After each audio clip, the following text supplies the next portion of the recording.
Welcome friends and welcome to my channel Sequential Biology. In this video we will discuss fertilization process in human, and the fertilization process in human occurs in ampulla of fallopian tube. This is very important. And fertilization is the process by which union of male and female gamete can be seen, and this will causes the formation of a diploid zygote. But before going to discuss about the detailed process, first we should have few basic idea about different type of membranes which can be seen in human egg.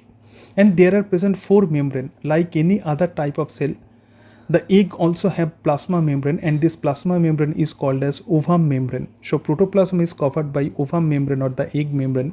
Outside of this egg membrane there are present another important membrane which is known as vitelline membrane. Outside of this vitelline membrane the zona pellucida membrane are present, and outside of this zona pellucida the corona radiata are present. And the sperm acrosomal enzyme sequentially causes breakdown of this corona radiata of this membrane, or the corona radiata, zona pellucida, vitelline membrane and the egg membrane will be sequentially broken down during the time of fertilization.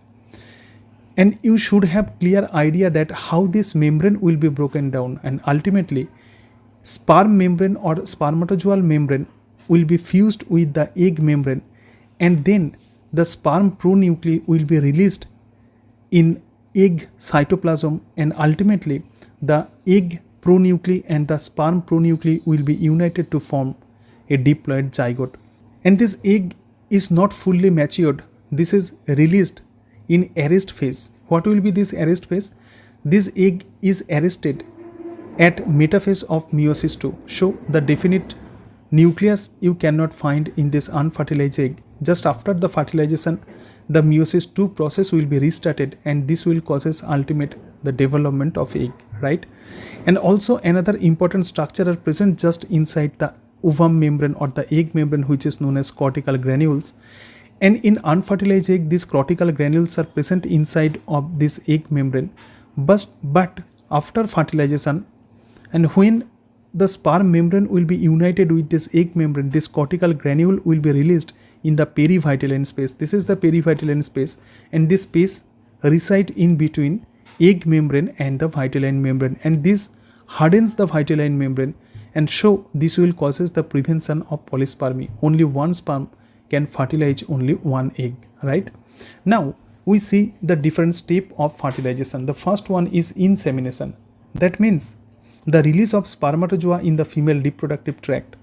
During the coitus, 200 to 300 million of the sperm enters into the female vagina from male body, and these sperm are present in the semen, and the semen contains two different materials, the seminal fluid and the spermatozoa. The 90% of this semen contains the seminal fluid, and the 10% is the spermatozoa, and which is 200 to 300 million of the sperm during the time of coitus will be released in the female vagina.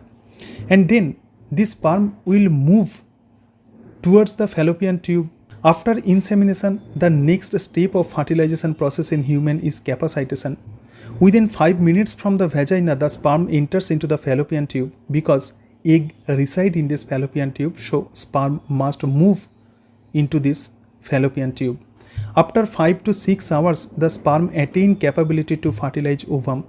Then after releasing of this spermatozoa into the female reproductive tract, the sperm is not able to fertilize the ovum, and they attain the fertilization capacity after 5 to 6 hours reside in the female reproductive tract. And what will be occurred during this time? This time which take sperm for the capacitation is called the capacitation period, and during staying in the epididymis, and the sperm usually stored inside the epididymis, although this is synthesized in our testes, but they reside in the epididymis, and during staying in the epididymis, a cholesterol and the glycoprotein rich membrane is synthesized in front of acrosome of the sperm, and this prevent the release of these acrosomal enzymes, right?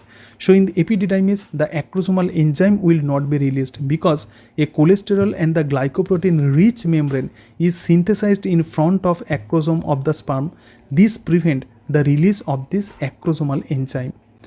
And during capacitation, this cholesterol and the glycoprotein rich membrane will be removed, and this removal of this cholesterol and the glycoprotein rich membrane is called as capacitation. Non-capacitated sperm, or this is not an active sperm, and this type of sperm can be found in our epididymis, and also just after release of this spermatozoa in the female reproductive tract, this inactive sperm can be found, and within 5 to 6 hours after releasing of the sperm in the female vagina or the reproductive tract, they will be activated.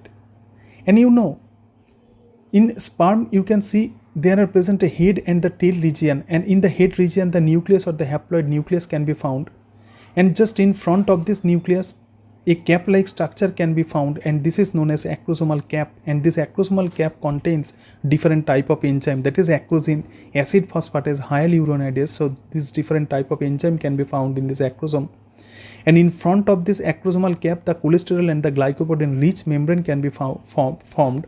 So the acrosomal enzyme is not released in the female tract, right? But the sperm comes into the ampulla, and the cholesterol and the glycoprotein rich membrane will broken down, and this phenomenon is called as capacitation.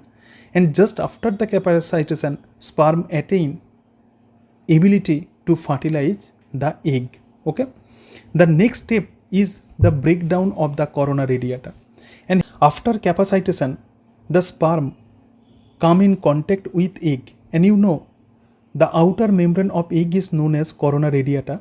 So in this corona radiata many sperm will be attached, and after attaching with this corona radiata the sperm secrete special type of enzyme which is known as corona penetrating enzyme, and this causes the breakdown of this corona radiata.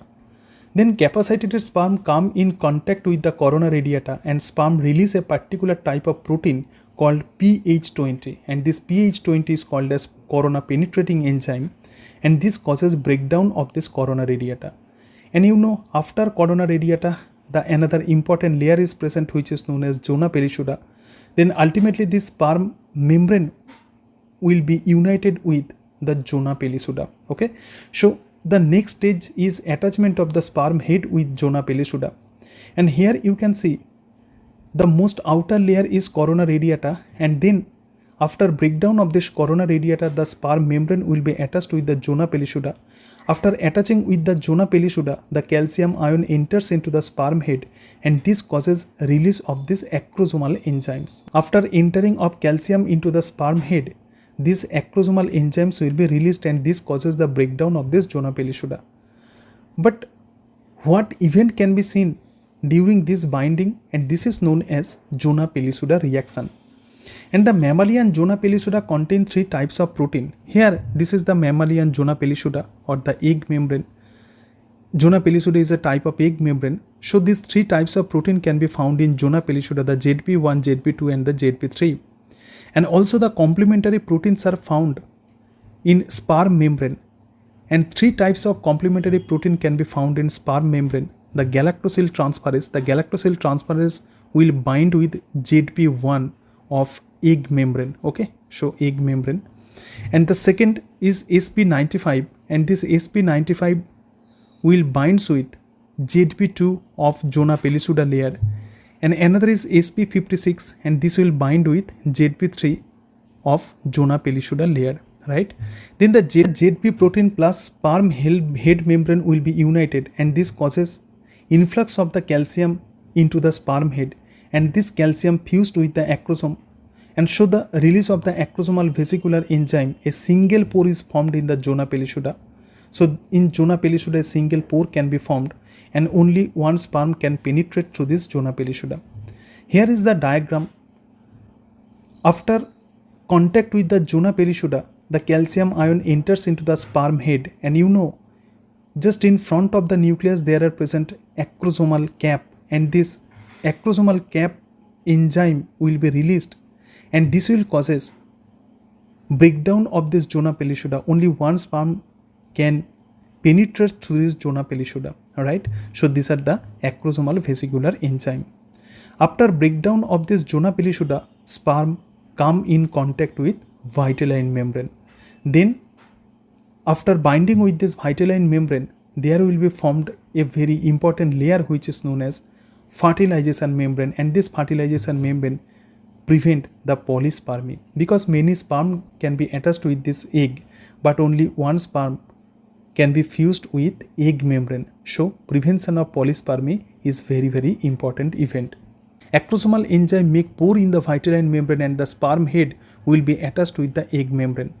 Although you can see in this zona pellucida layer the many sperm are attached, but only one sperm can be fused with this egg membrane, and this process is known as prevention of polyspermy. And this prevention of polyspermy can be occurred by process of formation of fertilization membrane. When egg membrane and the sperm membrane will be fused, the cortical granules inside the egg membrane will be released into the perivitelline space, and this harden the vitelline membrane so no other sperm can make the pore in the vitelline membrane, and this is called as prevention of polyspermy. And this is the unfertilized egg you can see, and in this unfertilized egg the cortical granules are present just inside of this egg membrane.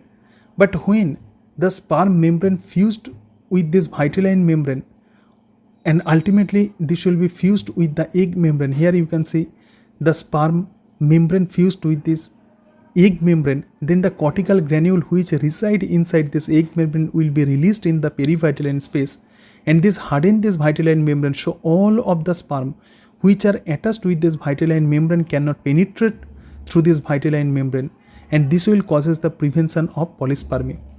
After binding of the sperm membrane and the egg membrane, since they are fluid, so the nucleus will be easily, sperm nucleus or the sperm pronuclei will be easily released in the egg cytoplasm, and ultimately this sperm pronuclei and the female pronuclei will be united. But the released sperm pronuclei come in contact with this female pronuclei with the help of a special structure which are known as microtubule. Then the male pronucleus move through the microtubule towards the female pronucleus, and ultimately this haploid pronucleus binds with this chromatin, and then the meiosis II cell division will be completed, and this will lead to the formation of a matured egg, and ultimately this will causes the development of a zygote or the diploid zygote. Okay, so this total process, the union of this male pronuclei and the female pronuclei is known as amphimixis, and this is the ultimate process of fertilization. And after amphimixis you can find a diploid zygote. So the diploid zygote is the result of fertilization, and this is formed due to union of sperm and egg pronuclei, right? The different step of human fertilization, and in next video we will discuss fertilization in sea urchin. So thank you, and that's it.